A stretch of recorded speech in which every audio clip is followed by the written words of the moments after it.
जय हिंद साथियों, आज हम पढ़ने वाले हैं भारत का संवैधानिक विकास, वो भी ब्रिटिश ताज यानी कि ब्रिटिश क्राउन के अधीन, जिसे ताज शासन भी कहा जाता है। ये शासन 1858 से 1947 तक चला है। ठीक है, इसके अंतर्गत पहले पढ़ेंगे हम 1858 का भारत शासन अधिनियम।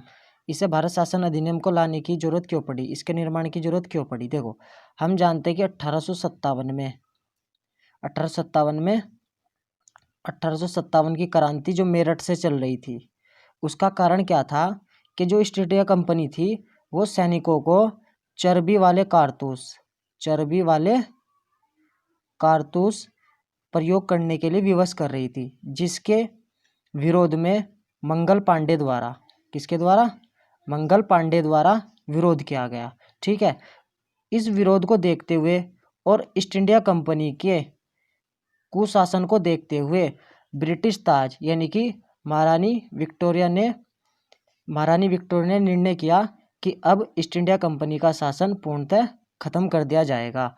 तो इसके अंतर्गत 1858 के भारत शासन अधिनियम के अंतर्गत ईस्ट इंडिया कंपनी का शासन खत्म कर दिया गया और अब शासन सीधा ब्रिटिश ताज यानी कि महारानी विक्टोरिया का हो गया। ठीक है, अब बात करते हैं हम भारत शासन अधिनियम को ध्यान रखने के वाले ट्रिक की। देखो, यदि मैं इन शब्दों को जोड़ूं, इन वर्ड्स को 1858, ठीक है, तो 22 आता है यानी कि 22 यानी कि वाइसराय।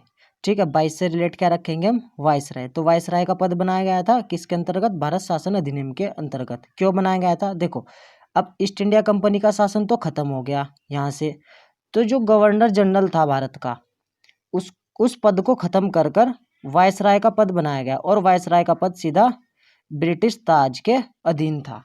ठीक है, और उस पद पर यानी कि वाइसराय के पद पर किसको बैठाया गया, लॉर्ड कैनिंग को। तो प्रथम वाइसराय कौन थे, लॉर्ड कैनिंग। इंपॉर्टेंट है, प्रथम वाइसराय लॉर्ड कैनिंग।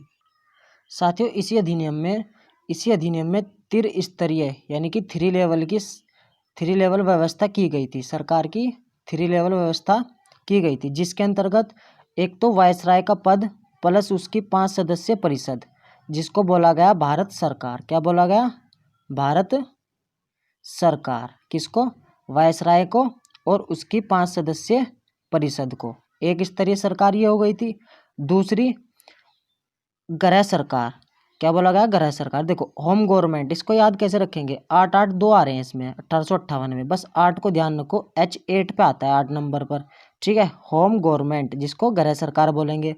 इसके अंतर्गत गृह सरकार में एक तो भारत का मंत्री, उस मंत्री के भारत मंत्री के अधीन बनाया गया भारत सचिव का पद, और भारत सचिव के पद के लिए भारत परिषद उत्तरदायी थी। ठीक है, ये 15 सदस्य भारत परिषद, 15 सदस्य एक सलाहकार समिति थी। ठीक है, ये हमारी दूसरी स्तरीय व्यवस्था थी सरकार के अंतर्गत।